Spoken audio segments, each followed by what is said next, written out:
Selamat datang ke rancangan pagi hari Rabu 18 Mac. Tetamu saya Alison Cho, Stanley Chan dari Shenzhen, China. Mereka juga bos saya dalam program China Soft Power. Mereka memiliki sebuah syarikat cantik di Shenzhen. Amat berjaya dan seronok. Itulah dua perkara yang saya nak lihat dalam syarikat. Soalan sudah siap, Shopee? Ya. Dari Romania. Hai Geshe Michael, terima kasih atas semua pengajaran anda. Saya Florence dari Romania. Goal pertama dari 5 goal DCI ialah mendapat duit oksigen. Maksudnya ialah mempunyai pendapatan pasif yang lebih daripada perbelanjaan bulanan. Soalan saya ialah berni apakah untuk mendapat pendapatan pasif? Terima kasih. Cool. Terima kasih Florence. Dia seorang yang hebat. Dari Romania, ada sebuah syarikat yang hebat.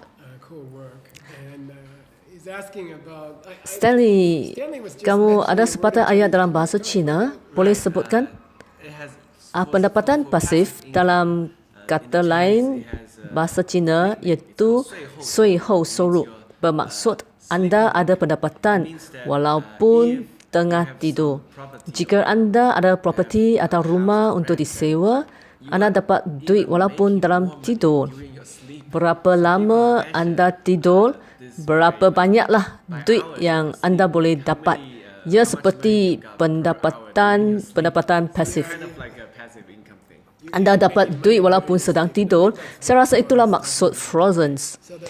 Idea ini senang dibayangkan walaupun tak banyak berlaku pada kami.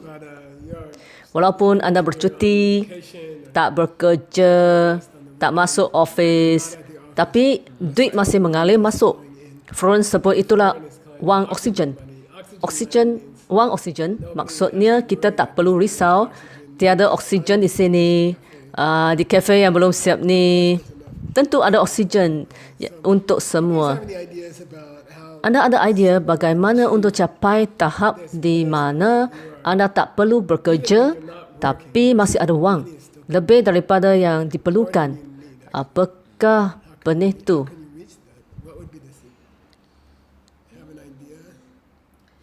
Kami tahu untuk dapat duit, kami harus bermurah hati terhadap orang lain.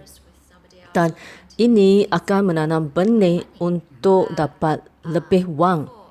Saya nak cakap sikit, idea yang menarik. Saya nak cakap tentang faedah. Dalam DCI, kami mengajar orang cara-cara menanam benih untuk peroleh wang dan kekayaan. Setiap kali mereka guna sistem benih untuk memperoleh wang, kami akan menerima faedah atau manfaat dan pendapatan secara automatik lah. Kami berbincang sebelum rancangan ni tentang idea dalam sistem purba Abhidhamma. Stanley tengah terjemahkannya dan saya baik kat dia sebab dia muda dan terjemahan ni akan habis dalam tahun 2046 sekiranya kami mengikut jadual lah.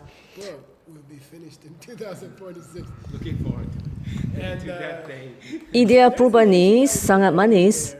Seperti contohnya, jika anda bina sebuah perpustakaan awam untuk orang ramai menggunakannya, atau perpustakaan online, atau anda bina sebuah bangunan untuk orang ramai guna, walaupun anda duduk di rumah atau pindah ke tempat ni dan ke tempat lain, dan buat benda-benda lain, menurut Abhidhamma, setiap kali seseorang menggunakan perpustakaan, membuka buku di perpustakaan di mana anda pernah tolong mewujudkan database dalam perpustakaan online seperti ACIP, walaupun anda sudah tak berminat dan buat benda-benda lain, selagi database ini masih ada dan mereka menggunakannya, anda akan terus menerima faedah daripada benih-benih yang baik ini. Dalam buku perubahan ini juga ada kata, jika anda telah meninggal dunia, anda masih menerima faedah-faedah tersebut selagi ada orang menggunakannya.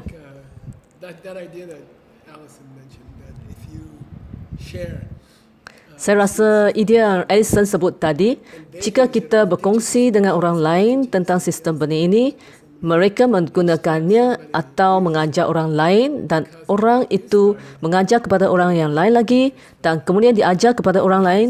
Setiap kali ada orang menggunakannya, kamu akan dapat sedikit faedah walaupun sudah tidur kerana kamu yang melakukan idea ini. Apakah pendapat anda? Oh, idea yang sungguh bagus. Saya ada soalan lagi. Dalam beberapa tahun ini, kami juga jumpa pelbagai jenis usahawan dalam bisnes. Mereka usahawan yang kaya raya dan berjaya. Sesetengah mereka yang baik, tetapi ada yang sedikit kedekut atau bongkak.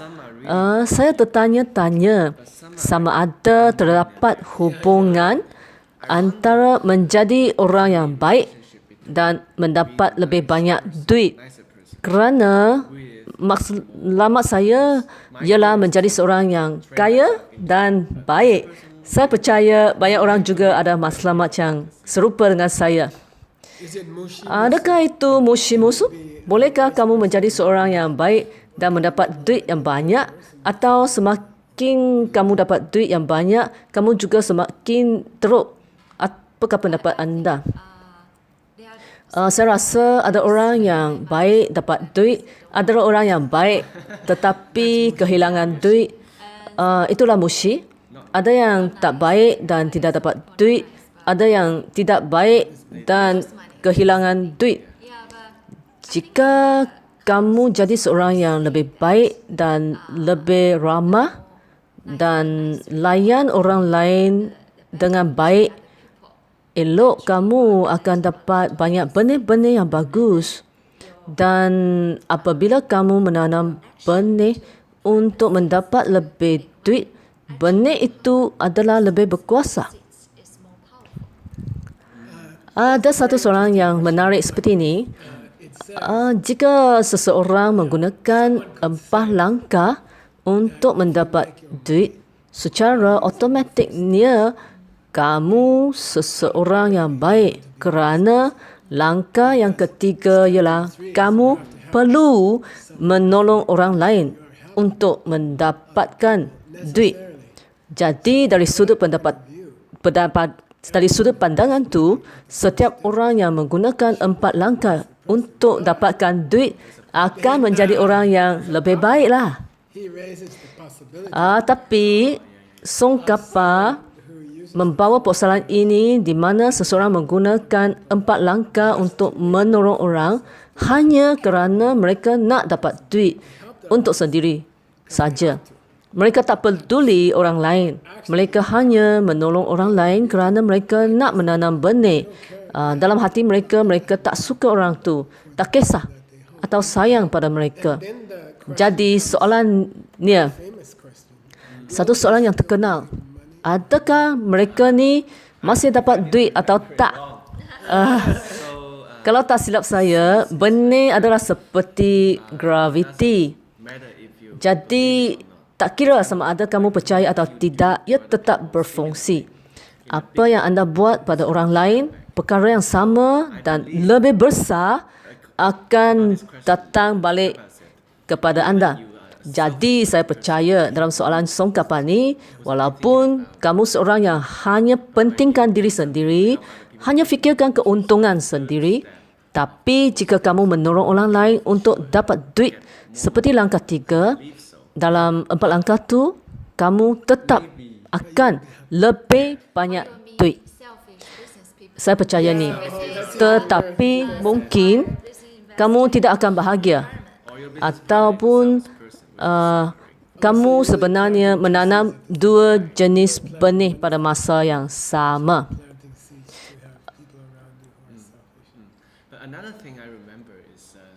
Perkara yang saya masih ingat, bagi orang yang pentingkan diri sendiri, bila mereka gunakan 4 langkah, mereka tetap dapat hasil walaupun mengambil masa yang lebih lama. Jika mereka terus menggunakan 4 langkah ni, lambat laun mereka akan ada keyakinan pada sistem ini.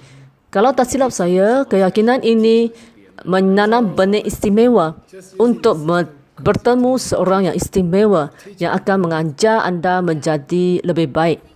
Oh cool, hanya menggunakan sistem ini, anda dapat bertemu seorang guru untuk mengajar anda menjadi baik. Dan saya teringat soalan yang menarik ni. Penonton mungkin ada persoalan yang sama mengenai pendapatan pasif di mana kita boleh dapat faedah dari faedah jika kita berkongsi atau mengajar orang lain cara menanam benih untuk mendapat wang. Mungkin ada yang bertanya-tanya, jika saya tak perlu betul-betul bagi wang, saya hanya perlu mengajar, berkongsi dengan orang lain bagaimana menanam benih wang, tapi sendiri tak bagi wang lah dia. Saya tak tahu jawapannya. Bagi saya akan buat kedua-duanya. Saya akan bagi wang kepada orang lain secara fizikal dan membantu orang lain mendapat lebih banyak wang. Kerana ini pasti akan menanam benih yang kuat untuk kekayaan. Saya juga akan buat banyak meditasi kopi, terutamanya jika anda tak dapat pergi ke mana-mana dan ada banyak masa lapang. Ini adalah peluang terbaik untuk buat lebih banyak meditasi kopi. Dan saya juga akan buat yang keduanya, yang saya suka sangat, iaitu berkongsi tentang idea benih ini. Ini berkaitan dengan apa yang saya tengah fikir tentang soalan Florence. Seperti yang anda tahu, cara menanam benih untuk mendapat pendapatan pasif ialah berkongsi sistem ini dengan orang lain dan membantu mereka menjadi berjaya.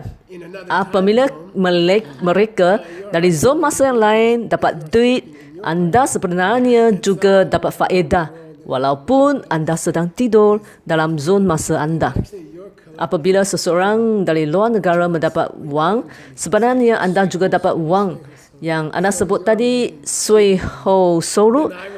Jadi anda dapat pendapatan tidur.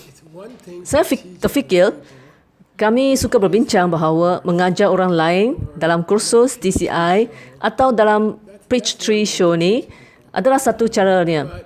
Tapi ia adalah lebih kuat jika anda lakukannya sendiri.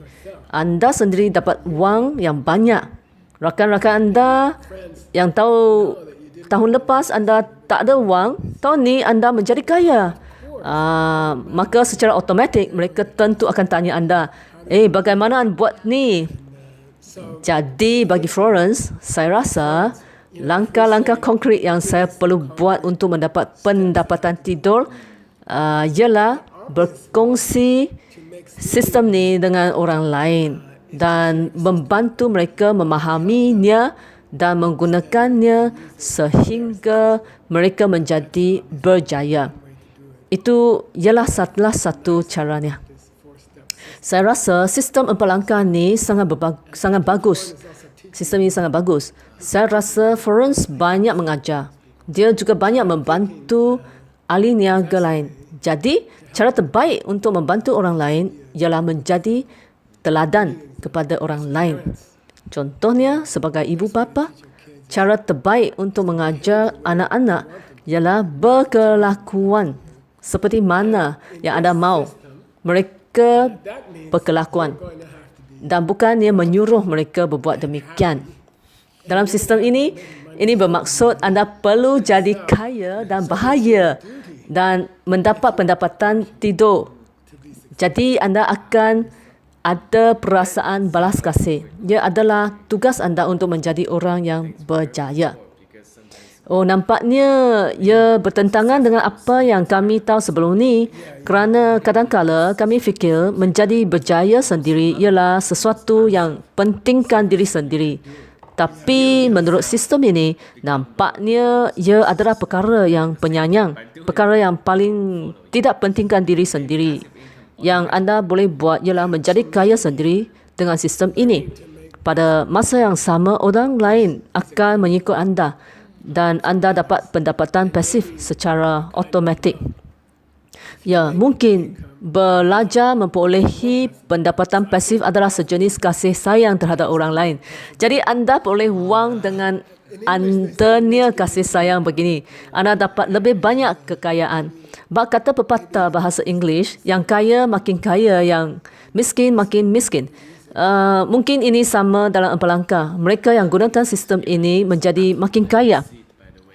Dalam pengalaman saya, selepas menanam benih, agak seronok untuk tidak meneka bagaimana benih ini akan buka.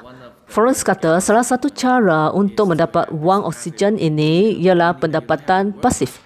Maksudnya anda tak perlu bekerja keras.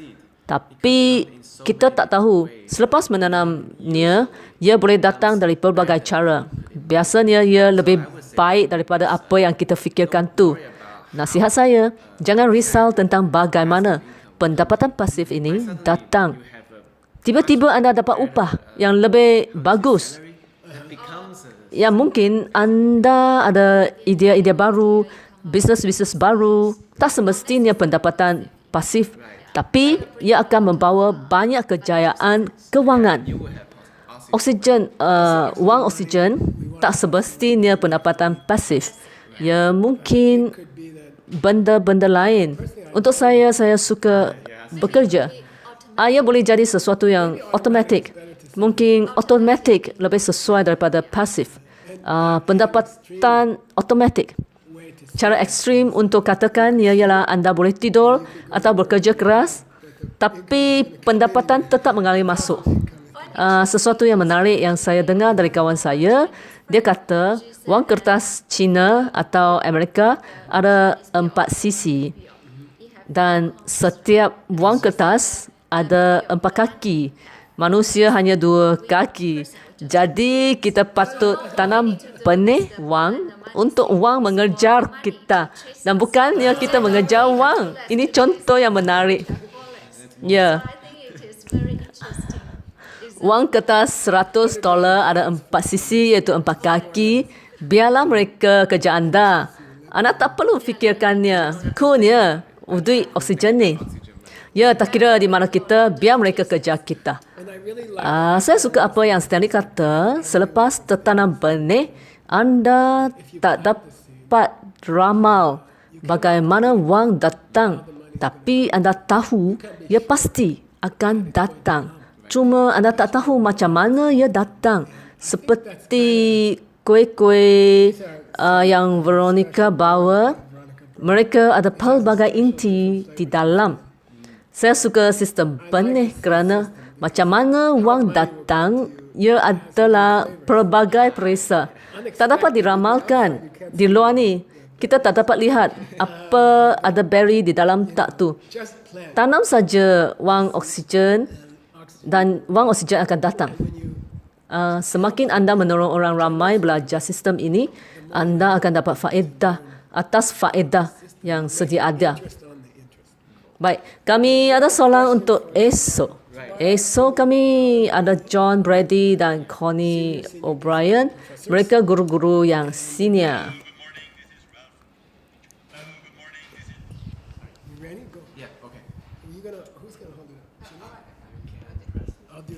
Selamat pagi, saya dari Germany. Pertama, saya ingin ucapkan terima kasih kerana dapat menanya soalan di sini. Saya berasa amat bangga. Ini soalan saya. Bertahun-tahun saya bekerja selama 7 hari seminggu dalam syarikat yang saya sendiri, tapi tak berhasil. Saya rasa ada sesuatu kuasa besar yang menghalangkan saya. Saya masih berada di tempat yang sama. Saya ada buat buku 6 kali dan buat 4 langkah. Saya pun suka menolong orang. Apakah masalah dan kesilapan saya yang tidak dapat mencapai kejayaan yang saya idamkan? Selamat tinggal. Terima kasih. Kami akan beri jawapan esok. Thank you.